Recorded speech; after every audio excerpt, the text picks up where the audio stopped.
अस्सलाम वालेकुम, 7 न्यूज़ से मैं हूं आपकी मेजबान अरूज मलिक और आप देख रहे हैं प्रोग्राम पाकिस्तान के साथ। यकीनन आप सब खैरियत से होंगे व्यूअर्स। आज हमारे पास जो गेस्ट हैं बहुत ही हमारा अहम टॉपिक है। एक तो हम बात करने जा रहे हैं हजामा पे कि हजामा क्या वाकई में हर बीमारी का इलाज हजामा से मुमकिन है। इसी हवाले से हमारे साथ मौजूद हैं डॉक्टर नयाब अब्दुल गफूर। और दूसरी हम बात करने चाह रहे हैं कि हमारी वेन्स जो एकदम से फूली फूली सी लगती हैं और हम परेशान हो जाते हैं, या क्या वाकई में कोई अलार्मिंग साइन है या नॉर्मल चीज है और उसका ट्रीटमेंट क्या हो सकता है। इसी हवाले से हमारे साथ मौजूद हैं डॉक्टर अदील। और तीसरी गेस्ट हमारे साथ मौजूद हैं फाइजा तबस्सुम, जो कि बात करेंगी हमसे कि साइकोलॉजिस्ट है और हम उनसे बात करेंगे कि ओवर थिंकिंग, आखिर इंसान इतनी ओवर थिंकिंग क्यों करता है। ओवर थिंकिंग की जो है वजूहात क्या है, क्या हमारा कम सोना, ज्यादा सोचना, हमारी जो सुकून है उसका कहीं से उसका कोई लिंक तो नहीं है आपस में, हमारा जो सुकून बर्बाद होता जा रहा है, तो उसकी वजह क्या ओवर थिंकिंग हो सकती है। तो सबसे पहले हम चलते हैं डॉक्टर नयाब की तरफ और हजामे पे बात करते हैं कि हजामा वाकई में हर बीमारी का इलाज है या कोई मिथ ही है।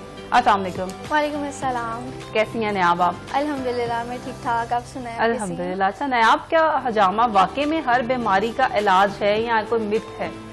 बेसिकली देखिए, हर बीमारी का इलाज तो नहीं कहा जा सकता, क्योंकि हर ट्रीटमेंट जो सा होता है वो different patient to patient vary करता है और डिजीज़ पे भी इसी तरह से वेरी करता है। इसके कॉन्ट्रा इंडिकेशन भी होते हैं और इंडिकेशंस भी होते हैं जिस आपने करवाना है कब नहीं करवाना। फॉर एग्जांपल, अगर आप बहुत ज़्यादा डायबिटिक पेशेंट हैं, अनकंट्रोल है, तब नहीं करवा सकते, और अगर आप प्रेग्नेंट हैं तब नहीं हजामा करवा सकती। अगर कोई स्किन इन्फेक्शन हुआ है आपकी बॉडी पे तब भी नहीं आप हजामा करवा सकते, बिकॉज हजामा जो सा है बेसिकली आपके ब्लड सर्कुलेशन को जो है इम्प्रूव करता है। सो ये तमाम प्रोसीजर जो सा है आपकी ब्लड सर्कुलेशन को अच्छा करता है, डेड सेल्स को रिमूव करता है, टॉक्सिन को रिमूव करवाने के लिए बेसिकली हजामा करवाया जाता है। हजामा तो पेनफुल नहीं है? देखिए, painful procedure patient to patient vary करता है। बेसिकली ये जो है सर्जिकल कोई नहीं है प्रोसीजर, तो ऐसा हम सुपरफिशियल करते हैं। तो सुपरफिशियल जब भी आप करेंगे तो ऐसे हम लोग डीप कट्स तो लगाते नहीं है। जस्ट अगर मैं एग्जांपल दूं तो अगर आप अपना नाखून थोड़ा सा इस तरह से ड्रैग करेंगे अपने हैंड पे, इतनी ही जो है थोड़ी सी पेन होती है। लेकिन होती है, लेकिन पेन तो होगी। एग्जैक्टली होती है। इसकी मेडिसिन वगैरह भी होती है कि पेन ना हो? नहीं, मैं इसमें बताती हूँ आपको, यही बात की क्लियरिटी दूंगी कि बेसिकली स्किन को भी हम इसको डिस्कस करते हैं कि काफी लोगों की स्किन सेंसिटिव होती है, काफियों की जिनसी होती है बहुत ठीक होती है। अब ये वाटर इनटेक आपका कितना ज्यादा है, आपकी ब्लड सर्कुलेशन कितनी अच्छी है, ये बॉडी पे डिपेंड करता है। If you have a good blood circulation तो आपको कोई इशू नहीं होगा, आपको पता भी नहीं लगेगा कि आपको जो है हजामा हो गया। लेकिन आप कह रही हैं कि आपने पानी ज्यादा पीना है, यहीं से बात कंटिन्यू करेंगे। डॉक्टर अदील वेस्कुलर सर्जन हमारे साथ मौजूद हैं। चलते हैं डॉक्टर अदील की जानिब और उनसे जानते हैं कि आखिर हमारी जो वेन्स हैं हाथों की या टांगों की एकदम से फूली फूली सी लगती हैं, इसकी क्या वजूहात हो सकती हैं। अस्सलाम वालेकुम। जी अस्सलाम वालेकुम जी, बड़ा अच्छा टॉपिक आपने चूज किया। ये हमारे माशरे में एक बड़ा कॉमन टॉपिक है जिसको वेरिकोज वेन्स भी कहते हैं, और ये बहुत कॉमन है। ये मर्दों ख़वातीन में इक्वल है, ज़्यादातर ख़वातीन में होता है। और इसमें होता ये है कि क्यों होता है? हाँ, इसमें होता ये है कि बेसिकली आपकी जो टांगों की जो रगें हैं वो फूल जाती हैं और देखने में भी बुरी लगती हैं, और इसकी वजह से बड़ी प्रॉब्लम भी हो जाती है, ज़ख्म बन जाते हैं। और इसके ऊपर जो है ना वो बड़ा ज़रूरी था कि इसके ऊपर हम बात करते। तो बाकी जो आपका क्वेश्चन है कि ख़वातीन में ज़्यादा क्यों होता है, तो उसकी वजह सबसे बड़ी ये है कि ख़वातीन में चूंकि प्रेगनेंसी होती है तो प्रेगनेंसी के साथ इसका थोड़ा सा लिंक है। प्रेगनेंसी में ये अक्सर ख़वातीन में नुमायाँ हो जाती हैं, तो इसलिए थोड़ा सा ज़्यादा ख़वातीन में होती है। अदरवाइज़ ये मर्दों में भी ऐसी ही है जैसे ख़वातीन में। लेकिन ये होती क्यों है? हाँ, बुनियादी तौर पर ये होती इसलिए है कि हमारी जो खून जो ब्लड वेसल्स हैं, जो वेन्स हैं, उनमें थोड़ी सी प्रॉब्लम आती है। बेसिकली वेन्स का काम ये होता है कि वो पूरी टांग से जो आपका गंदा खून है वो सारा इकट्ठा करते हैं और वो हार्ट की तरफ लेके जाते हैं। ठीक है, तो अब इसमें अल्लाह ताला ने एक निज़ाम ऐसा बनाया है कि जब आप खड़े होते हैं तो अगेंस्ट द ग्रेविटी ब्लड वापस टांगों की तरफ ना आ सके, इसके लिए आपके वेन्स में वेल्व्स होते हैं डिफरेंट जगहों पे। कुछ पॉइंट्स पे नेम्ड वेल्व्स होते हैं, कुछ अननेम्ड होते हैं, मतलब कुछ बड़े वेल्व्स हैं, कुछ छोटे वेल्व्स हैं। सो मकसद उनका ये होता है कि वो ब्लड वापस टांगों की तरफ ना आ सके। तो अब होता ये है कि किसी वजह से जेनेटिक रीज़न हो सकती है, ज़्यादा आपने लॉन्ग स्टैंडिंग काम किया है या जिस तरह प्रेगनेंसी है, इसमें अक्सर ऐसा होता है कि वेल्व्स अपना काम करना छोड़ देते हैं, या ख़राब हो जाते हैं या काम करना छोड़ देते हैं। ऐसी सूरत में वो ब्लड जो है वो वापस नीचे टांगों में आना शुरू हो जाता है, और जब वो ब्लड वापस टांगों में आता है तो वो रगें फूलना शुरू हो जाती हैं। आमतौर पर ये ज़्यादातर जो प्रेशर पड़ता है ना, ये स्किन की वेन्स होती हैं जिनमें ये प्रेशर आता है ब्लड का, और वो फूल जाती हैं। टांगों में ही ये मसला होता है, हाथों बाजू की भी तो वेन्स जो है वो फूली फूली सी नजर आती है। हाँ नहीं, ये ज़्यादा ये जो वेरिकोज वेन जो टर्म यूज़ करते हैं ना, that is only for legs, ये सिर्फ टांगों के लिए है। हाथों की जो होती हैं वो उसमें क्योंकि वो ऐसा प्रेशर नहीं पड़ता, उधर वेल्व्स ख़राब नहीं होते, इसलिए वो सिंपल उसको हम वेरिकोज वेन नहीं कहते। वेरिकोज वेन की जो बीमारी, जो प्रॉब्लम है, that is only for legs. बिल्कुल ठीक है, यहीं से बात कंटिन्यू करेंगे। चलते हैं फायजा तबस्सुम की जानिब और उनसे ये सवाल करते हैं कि आखिर इंसान ज्यादा सोचने पे मजबूर क्यों होता जा रहा है। फायजा, क्या कहना चाहेंगी? अस्सलाम वालेकुम। वालेकुम अस्सलाम। अच्छा, जब हम ओवर थिंकिंग की बात करते हैं कि इंसान सोचता क्यों है बहुत ज्यादा, सबसे पहली जो उसका सबसे बड़ा रीजन ये है कि अगर आपकी लाइफ में कुछ ऐसी हैपनिंग होती है, या जिसकी वो हैपनिंग जो होती है या कोई भी मसला होता है वो काफी छोटा होता है, लेकिन आप उसको सोच सोच के बहुत ज्यादा बढ़ा देते। ओवर थिंकिंग जो बेसिकली सबकी अपनी अपनी एक वो होती है, थिंकिंग होती है कि वो किसी भी चीज को या किसी भी हैपनिंग को किस तरह लेता है। अब बहुत से लोग होते हैं कि वो किसी भी बात को उस तरह से इग्नोर कर देते हैं, लेकिन जो ओवर थिंकर होता है वो कभी भी किसी भी बात को या किसी भी हैपनिंग को इग्नोर नहीं करता। हालांकि रियलिटी में देखा जाए तो सम टाइम हम बहुत सी चीजों को इग्नोर करना भी, हमें कुछ चीजों को इग्नोर भी करना चाहिए, कुछ चीजों को हमें इग्नोर नहीं भी करना चाहिए। लेकिन जो अगर हम ओवर थिंकिंग की बात करें तो ये पर्सन जो होता है मामूली सी बात को भी बहुत ज्यादा सोचता है, और बहुत ज्यादा उस बात को बढ़ा चढ़ा के अपने माइंड में उस चीज का एक इमेज बना लेता है, और उसका जो एक चेन चलता है उस सोचों का, वो काफी ज्यादा चेन को बढ़ाना शुरू कर देता है, जैसे कि एक रेल की पटरी की तरह। जैसे कि बहुत ज्यादा अगर पैसेंजर है, ट्रेन में बहुत ज्यादा पैसेंजर बैठेंगे तो उसकी ऑलरेडी उसकी पटरी को उनके जो एक डिब्बे होते हैं वो बढ़ाना शुरू कर देते हैं। ऐसे ही एक ओवर थिंकर होता है, वो एक छोटी सी बात को काफी ज्यादा पहलू दे देता है, एक बात से दूसरी बात, दूसरी बात से तीसरी बात। और उसका एक जो होते हैं, एक जो बहुत ज्यादा सेंसिटिव लोग होते हैं, जो इमोशनली काफी ज्यादा वीक होते हैं और बहुत ज्यादा सेंसिटिव होते हैं, वो एक्चुअली में बहुत ज्यादा ओवर थिंकिंग करना शुरू कर देते हैं। बिल्कुल ठीक है। अच्छा, ओवर थिंकर जो है क्या अपने फैसले में मजबूत नहीं होता, फैसला मुतासिर होता है हमारा? यस, ओवर थिंकर जो होता है वो उस तरह से अपने डिसीजन नहीं ले पाता, उनकी डिसीजन मेकिंग जो होती है काफी ज्यादा वीक होना शुरू हो जाती है, क्योंकि वो किसी भी फैसले पे उस तरह से अटल नहीं रह पाते। उनको अगर वो कोई डिसीजन कर भी लेते हैं तो उसके बाद थोड़ी ही देर बाद वो दोबारा से सोचना शुरू कर देते हैं, ये डिसीजन मेरे लिए ठीक होगा कि नहीं होगा, या मेरे लिए ये बेनिफिशियल होगा ये चीज ये नहीं। तो वो बहुत ज्यादा सोचना शुरू कर देते हैं। उनमें जो एक उनकी जो डिलेइंग बहुत ज्यादा आती है किसी भी डिसीजन में, या तो वो फैसले करने में बहुत ज्यादा उनको मुश्किल आ रही होती है, अगर वो कर भी लेते हैं लेकिन थोड़ी ही टाइम बाद, थोड़ी ही देर बाद वो अपना फैसला चेंज करने पे मजबूर होना शुरू हो जाते हैं। फायजा, हजामा जो है वो डिप्रेशन से फायदेमंद साबित हो सकता है? यस, हो सकता है, हम कह सकते हैं। एक्चुअली में क्या होता है कि जब भी हम डिप्रेशन की बात करते हैं, या कोई भी अगर हम फिजिकली बात करें, तो हमारी जो मेंटल हेल्थ है वो हमारी फिजिकल हेल्थ के साथ काफी ज्यादा जुड़ी हुई होती है, उनका काफी ज्यादा लिंक होता है आपस में। तो अगर हम बात करें कुछ ऐसे, अगर हमारी लाइफ में कुछ ऐसी हैपनिंग हुई हुई है जो हमें फिजिकल चेंजेस की वजह से हमारी मेंटल हेल्थ खराब हो गई हुई है, उसकी वजह से हम ये डिफरेंट सिनेरियोज देखते हैं कि अगर तो हमारी मेंटल हेल्थ काफी डिस्टर्ब है किसी फिजिकल स्टिमुलस की वजह से, तो फिर हम करवा सकते हैं ताकि हम सेटिस्फाई हो सके। जैसे कि चलते हैं डॉक्टर अदील की जानिब। डॉक्टर साहब, ये बताइएगा, क्या हजामा जो है, जो हमारी वेन्स बंद हो जाती हैं, उसमें कोई कारआमद साबित होता है? देखें, जो मेडिकल साइंस है ना, वो इस चीज़ के ऊपर थोड़ा सा डिसएग्री करती है हजामे के साथ, क्योंकि हमने जो ब्लड वेसल्स हैं उनकी प्रॉब्लम को सॉल्व करना होता है। लेट्स सपोज अगर आप, जैसे मैंने आपको बताया कि वेन्स के वेल्व ख़राब हो जाते हैं, तो हमने उन वेन्स को ट्रीट करना है। तो वो हजामा तो एक जनरलाइज टर्म है जिसमें आप वो बॉडी का ब्लड सक करते हैं।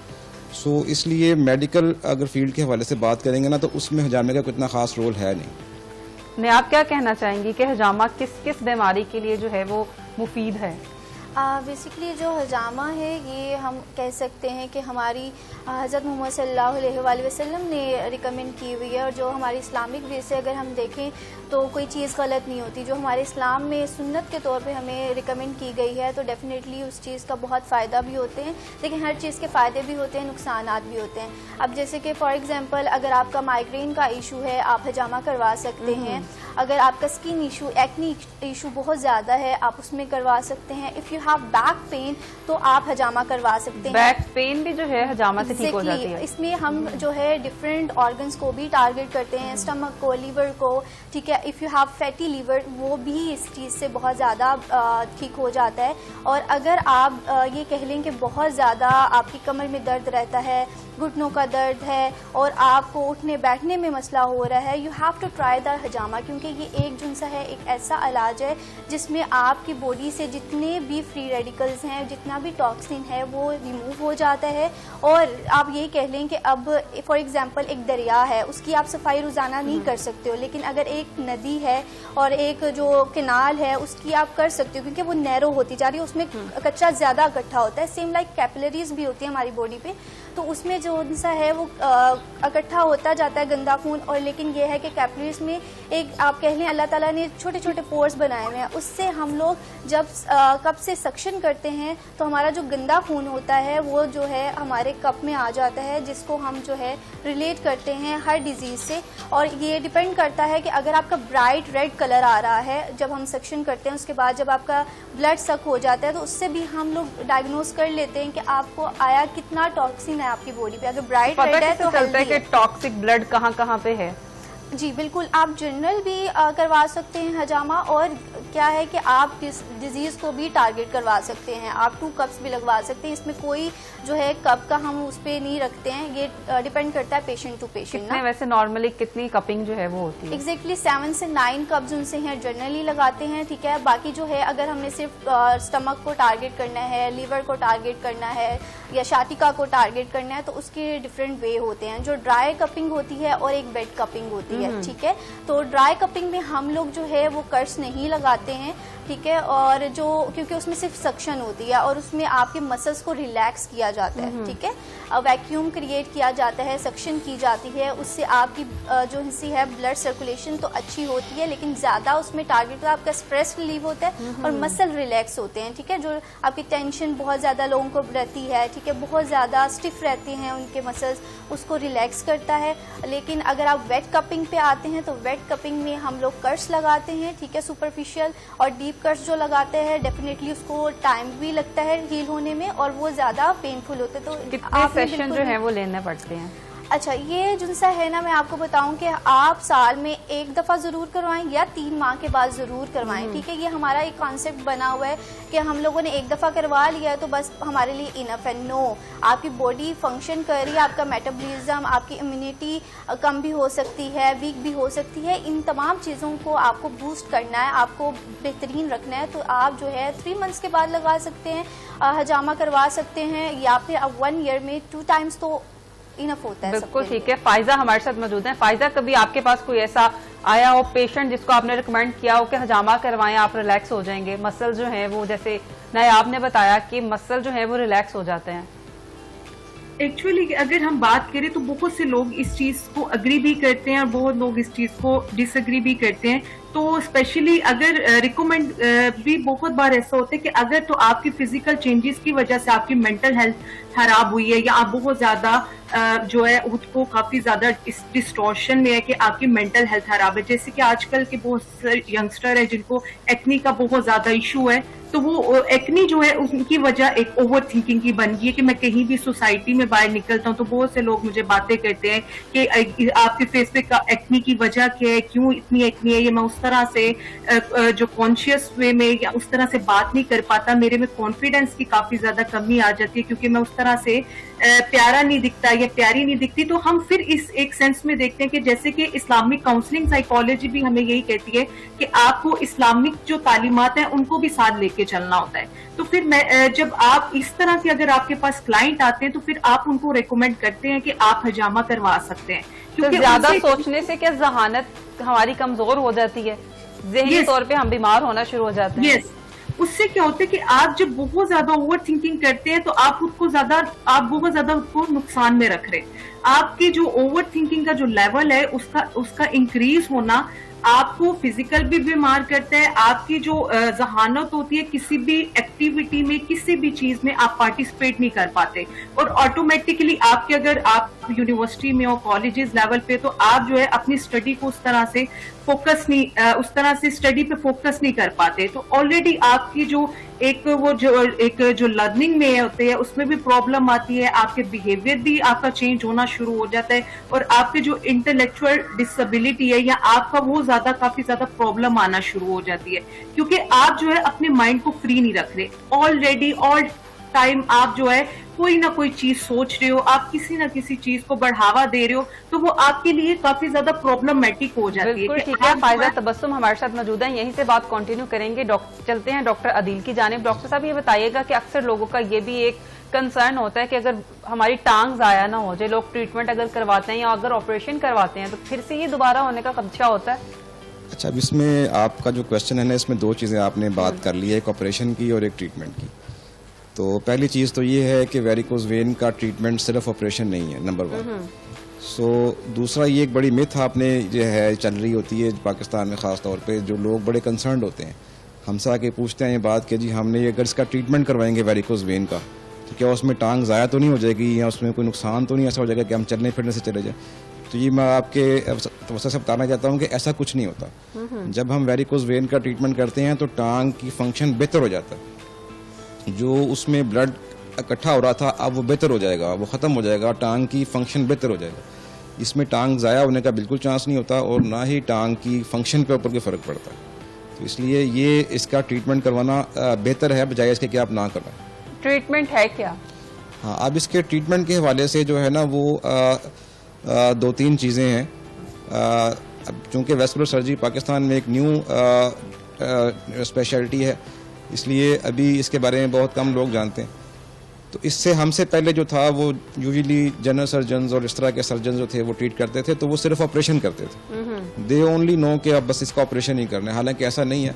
इसकी जो न्यू ट्रीटमेंट है, जो लेटेस्ट ट्रीटमेंट है, that is laser treatment for varicose vein, और ये रूटीनली हम लोग कर रहे हैं।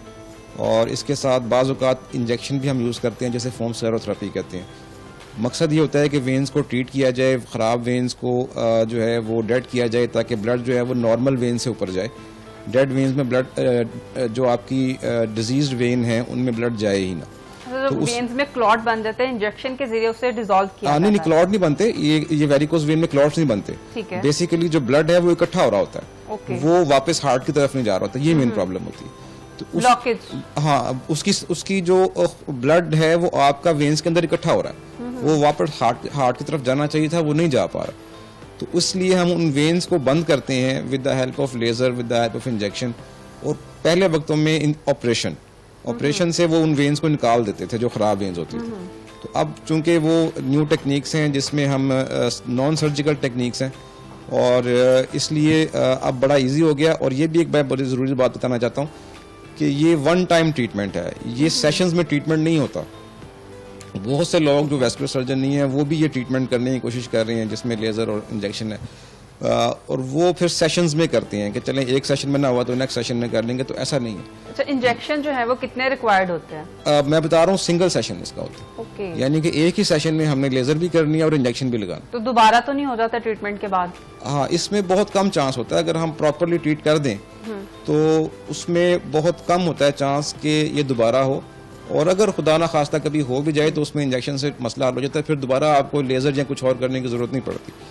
और इसकी जो बुनियादी वजह है जिसकी वजह से ये दोबारा होते हैं, या कुछ लोग ये समझते हैं कि ये दोबारा, तो उसकी रीज़न भी यही होती है कि वो चूँकि नॉन वेस्कुलर सर्जन से ट्रीटमेंट ले रहे होते हैं, जिसकी वजह से प्रॉब्लम होती है। बिल्कुल ठीक है। चलते हैं डॉक्टर नयाब की तरफ। अच्छा नयाब, ये बताइएगा कि जिन लोगों को गुस्सा बहुत ज़्यादा आता हो, हाइपर बहुत ज़्यादा हो जाते हैं और बहुत जल्दी हो जाते हैं, उनका हिजामा करवाना उनके लिए भी फ़ायदेमंद रहता है?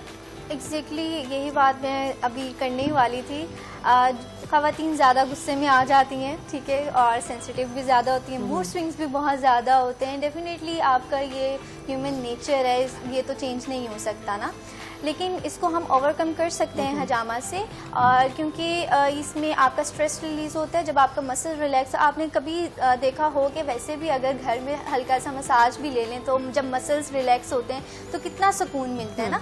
तो इसमें हम जब ड्राई कपिंग करते हैं तो वो जो है मसल्स को रिलैक्स करता है। आपकी बॉडी जब रिलैक्स होती है, काम होती है, तो खुद ब खुद जिनसे हैं आपका मूड स्विंग्स जो है ओवरकम हो जाते हैं। ये बहुत ज़्यादा हार्मोन्स जिनके डिस्टर्ब हुए हों उनके लिए बहुत बेनिफिशियल होता है। और secondly if you have PCOS तो डेफिनेटली आपको हजामा ट्राई करना चाहिए। PCOS में भी हजामा जो है एग्जैक्टली, वो पॉलीसिस्टिक ओवरियन सिंड्रोम में बेसिकली आपकी सिस्ट फॉर्मेशन हो जाती है, ठीक है।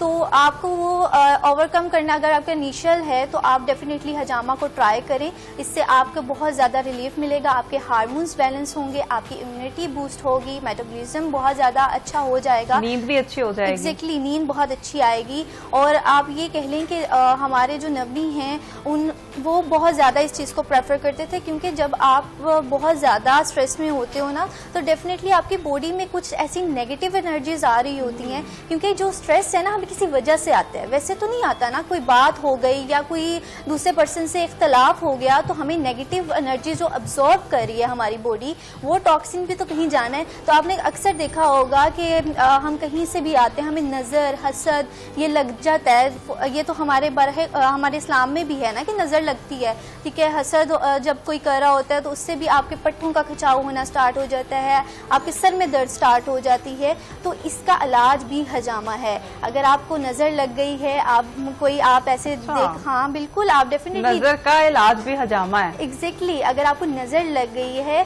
सूरतें तो बताई गई हैं इस्लाम में, ठीक है। ये हजामा भी डेफिनेटली रिकमेंड किया गया है। नजर का हजामा किस स्पॉट पे होता है? मैं बताती कहाँ हूँ। पे किया जाता है? हम लोग बेसिकली बैक पे ही करते हैं, ठीक है। और डिफरेंट हम जो है एरियाज टारगेट करते हैं। उसमें डिपेंड करता है कि अगर आपके शोल्डर में बहुत ज़्यादा खिंचाव आ गया है, ठीक है। कुछ लोग कहते हैं कि भाई हमारे ना, हम यहाँ गए थे और हम अच्छे लग रहे थे, तो हमें घर आए हैं तो भाई हमारे पट्टों का खिंचाव हो गया है, हमारे जो है ना घुटने नहीं काम कर रहे, हमारे सर में बहुत ज़्यादा दर्द शुरू हो गई है, पता नहीं ऐसा क्या हुआ है। तो जो नज़र है वो बरहक है, वो लगती है, क्योंकि उसमें नेगेटिव एनर्जीज उनसी हैं हमारी बॉडी पे आती हैं और उस वजह से जो है ना वो बहुत ज़्यादा हमें स्ट्रेस लेवल की तरफ ले जाती हैं। तो उसको नेगेटिव एनर्जी को बाहर निकालने के लिए तो अपनी बॉडी से जितने टॉक्सिन हैं, चीज़ें हैं, ये हम हजामा के थ्रू जो है मुझे लग रहा है कि हमें मुश्तरका तौर पे जो है ने आपके पास ड्राई कपिंग के लिए जाना पड़ेगा। ने आप फिर हम कब आ जाएं? जब मर्जी आए, आपके लिए डोर ओपन है। अच्छा नयाब, अगर गर्दन में बल पड़ जाए और बहुत स्वेयर किस्म का बल हो तो वो फिर कैसे निकाला जा सकता है? अच्छा, जो बल पड़ जाए वो डिफरेंट है, उसको हम फिजियो से रिलेट करेंगे ना, ठीक है। वो बल पड़ जाए, मैं फिजियो में ही ये क्वेश्चन करना चाह रही हूँ क्योंकि आप फिजियोथेरेपिस्ट भी हैं, तो गर्दन का बल जो है घर बैठ के हम कैसे निकाल सकते हैं? अच्छा, घर बैठे तो कोई भी नहीं निकाल सकता, ठीक है। इसकी वजूहात होती हैं कि आपने बहुत ज़्यादा हार्ड पिलो यूज़ किया है, आपकी जो पोस्चर है बहुत ज़्यादा ख़राब था, या आप एक ही पोस्चर में सोते हैं, या आपका वाटर इनटेक बहुत ज़्यादा कम है, क्योंकि आपकी स्टिफनेस और ये तमाम चीज़ें वाटर से बहुत रिलेट करती है। अगर आपकी बॉडी में ऑक्सीजन नहीं प्रॉपर्ली प्रोवाइड की जा रही, ब्लड सर्कुलेशन नहीं अच्छी है, तो हाँ वो आपको ये हो सकता है कि वो आप कहते हैं ना, हमारी आपने अम्मा को भी सुना होगा कि हाय खिंचाव पड़ जाता है, मैं तो उठती हूँ तो ऐसे आवाज़ें आती हैं ना। तो डेफिनेटली ये चीज़ डिपेंड करती है। आपकी डाइट बहुत अच्छी होनी चाहिए, आपका वाटर इनटेक बहुत अच्छा होना चाहिए। हाँ, इसका ट्रीटमेंट ये होता है कि हम डिफरेंट प्रोटोकॉल्स फॉलो करते हैं, ठीक है। ये पेशेंट टू पेशेंट वेरी करता है। हाँ, अगर बहुत ज़्यादा स्टिफनेस है तो हम इसको जो है हम टेंस भी अप्लाई करते हैं, हीटिंग पैड्स भी अप्लाई करते हैं, जिससे मसल्स रिलैक्स हो जाते हैं, स्टिमुलेशन बहुत अच्छी हो जाती है और इससे आपका मेंटल लेवल भी बहुत अच्छा होता है। कोई इलाज नहीं है, आपको जाना ही पड़ेगा डॉक्टर के पास, आप कुछ भी नहीं कर सकते। फायजा तबस्सुम हमारे साथ मौजूद है। अच्छा फायजा, अक्सर ऐसा होता है, कॉमन इशू जो देखने में आता है कि इंसान सोया हुआ है लेकिन दिमाग एक्टिव है, कभी कुछ सोच आ रही है, कभी कुछ आ रही है, प्रॉपर नींद नहीं आती, तो इसकी क्या वजह हो सकती है?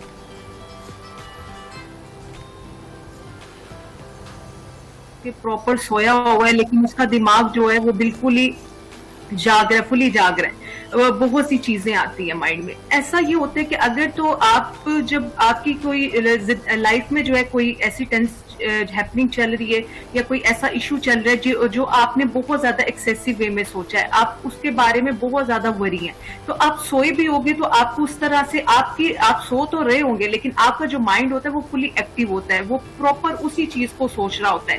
कि ये ज्यादा स्पेशली तब होते हैं कि जब आप बहुत ज्यादा स्ट्रेस में हो या आप बहुत ज्यादा किसी टेंशन में हो, तो आपके साथ ये जो होते हैं ये सिनेरियो चल रहा होता है कि आप जो है बिल्कुल सो रहे होते हो लेकिन आपका दिमाग बहुत सी चीजों को सोच रहा होता है या बहुत सी ऐसी आपकी लाइफ में चीजें चल रही होती हैं, तो आप प्रॉपर जो होते हैं उन चीजों को सोच रहे होते हो। या आप किसी वर्क प्लेस पे हो, वहां ऐसी चीजें आपको देखनी पड़ती हैं या आपको काफी ज्यादा स्ट्रेस है, तो ये बेसिकली जो है स्ट्रेस की सूरत में होता है कि जब आप बहुत ज्यादा स्ट्रेसफुल अपनी लाइफ गुजार रहे होते हो। लेकिन हम इससे रिलीफ कैसे पा सकते हैं?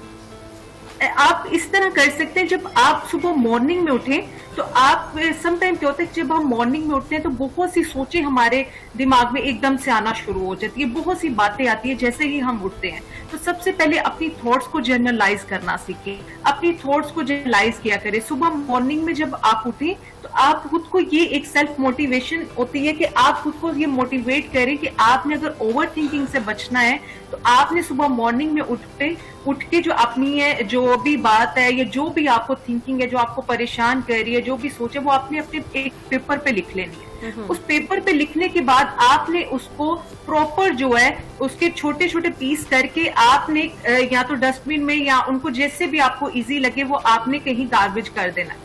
उसके बाद जो है आपने जो थॉट्स जर्नलाइजिंग करने के बाद जो आपको कोई भी थिंकिंग आती है जो आपको काफी ज्यादा परेशान करती है तो आपने उसको बाय पुश करना है। हम यहाँ क्या होता है कि जब हमें कोई भी सोच आती है तो हम और बड़ा इजी होके या लेट के या बैठ के आराम से उस पर रोशनी डालना शुरू कर देते हैं, हम मजीद सोचना शुरू कर देते हैं।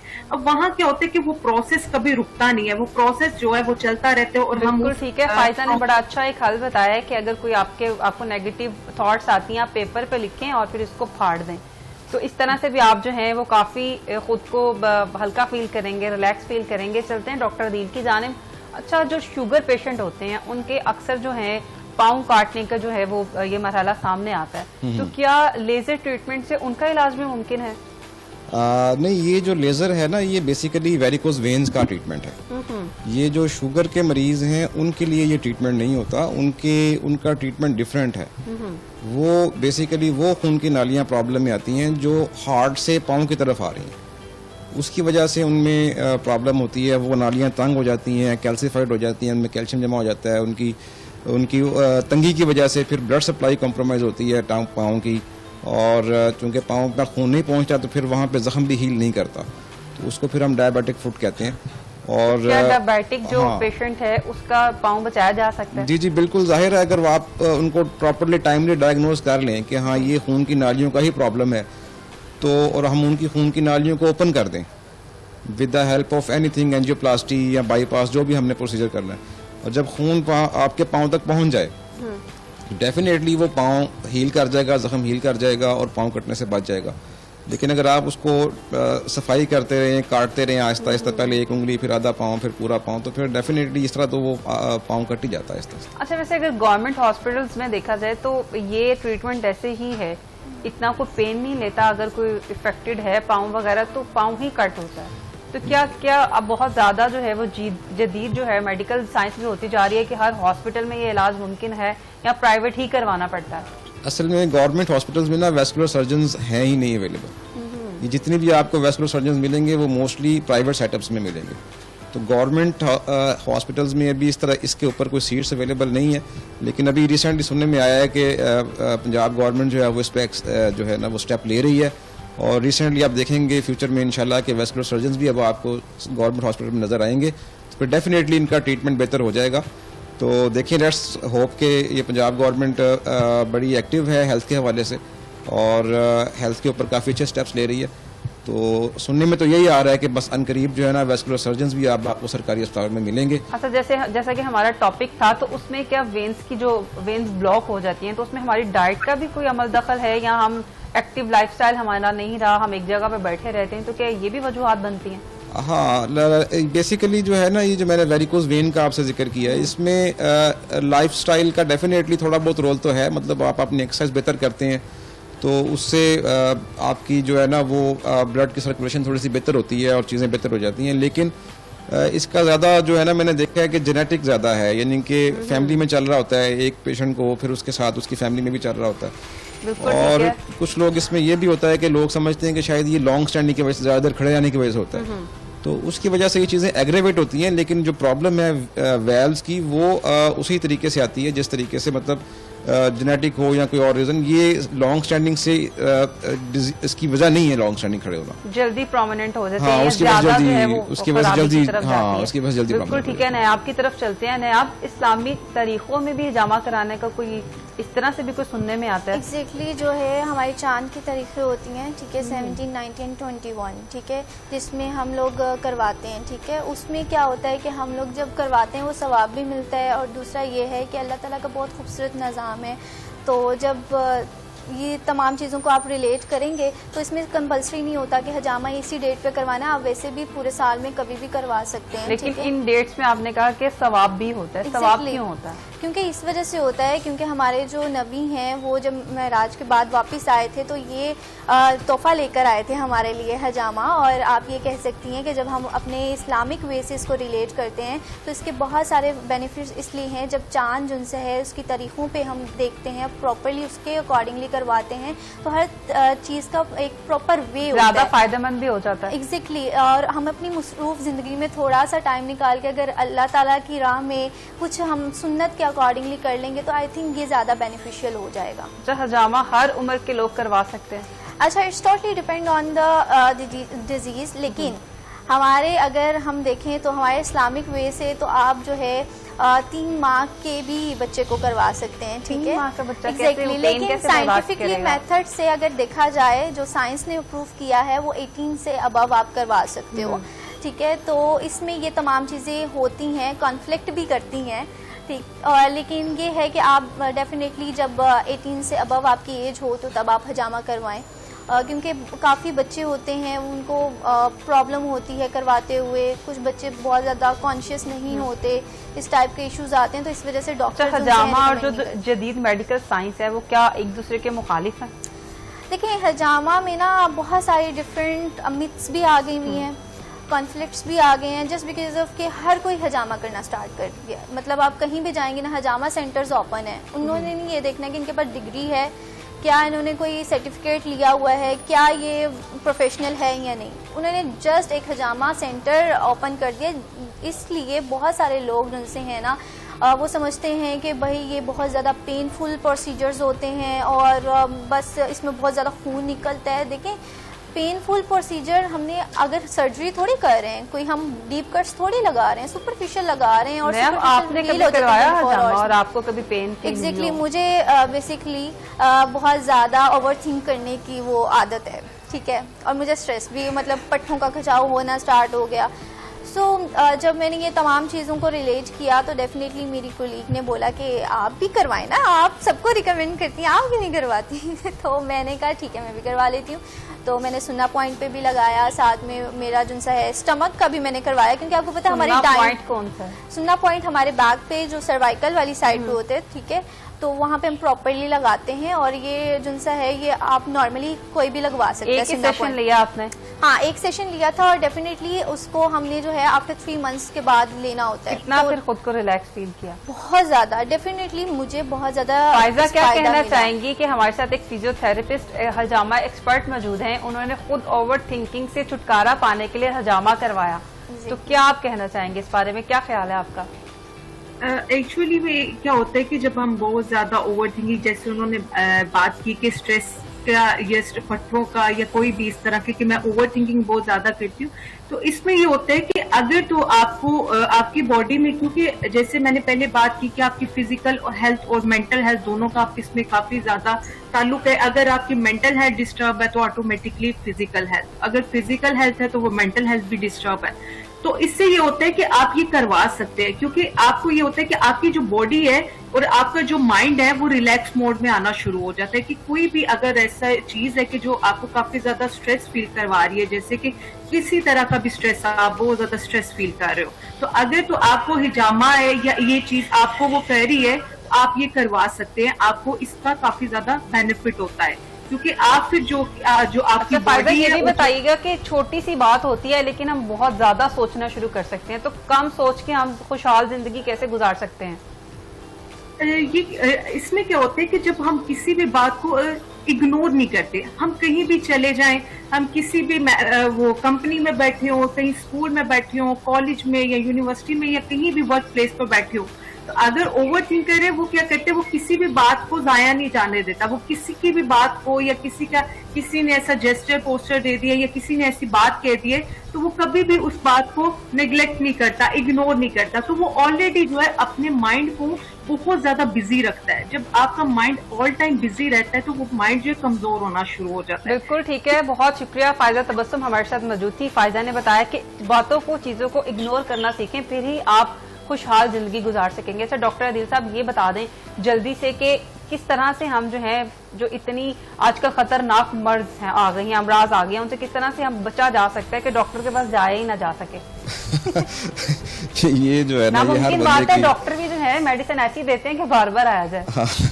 अच्छा ये भी एक मिथ है। खैर ट्रीटमेंट जो होता है वो तो ये होता है कि वन टाइम किया जाता है, जो प्रॉपर ट्रीटमेंट है। अब अगर आपको बार बार बुलाया जा रहा है तो उसमें दो रीजन हो सकती हैं, या तो आपकी डिजीज थोड़ी इस तरह की है जिसमें आपको बार बार दिखाना पड़ता है, या फिर आपकी ट्रीटमेंट ठीक नहीं हो रही।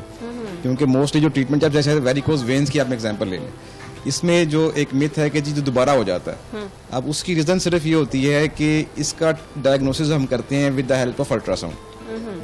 अब होता क्या है कि अल्ट्रासाउंड आप देख सकते हैं किसी रेडियोलॉजिस्ट के पास कि जी आप उससे करवा के आ जाएं। अब अल्ट्रासाउंड कोई और करता है और ट्रीटमेंट के लिए सर्जन होते हैं, तो इसकी वजह से ट्रीटमेंट ख़राब हो जाता है। ठीक है, अब हम लोग चूंकि वेस्कुलर सर्जन है, हम अपना अल्ट्रासाउंड खुद करते हैं, खुद ही देखते हैं, खुद ही असेस करते हैं एंड देन प्लान करते हैं हमने क्या ट्रीट करना है, और फिर हम ट्रीटमेंट भी करते हैं। सो इस तरह से आपकी ट्रीटमेंट एक्यूरेट हो जाती है और वन टाइम होती है। अब ट्रीटमेंट किसी और ने किया, अल्ट्रासाउंड किसी और ने किया, अब ट्रीटमेंट ठीक नहीं हुआ, फॉर एग्जाम्पल अल्ट्रासाउंड अगर ठीक नहीं था तो ट्रीटमेंट भी ठीक नहीं हुआ, फिर आपको दोबारा आना पड़ेगा। तो ये जो बार बार आना पड़ता है ना, कहना ये है कि जिस डॉक्टर के, जिस सर्जन को आपने चूज किया है, आप सारा ट्रीटमेंट जो है उसी के पास रहेंगे, ताकि हम जो अब मजीद जो है किसी भी मुश्किल से बचा जा सके। बहुत शुक्रिया। डॉक्टर अदील हमारे साथ मौजूद थे, डॉक्टर नयाब हमारे साथ मौजूद थी, और हमें ये सुनने को मिला कि हजामा जो है वो वाकई में हर बीमारी का तो नहीं लेकिन काफी हद तक बीमारियों का इलाज मुमकिन है। इसके साथ ही हमें दीजिए इजाजत, मिलते हैं अगले प्रोग्राम में। अल्लाह हाफिज।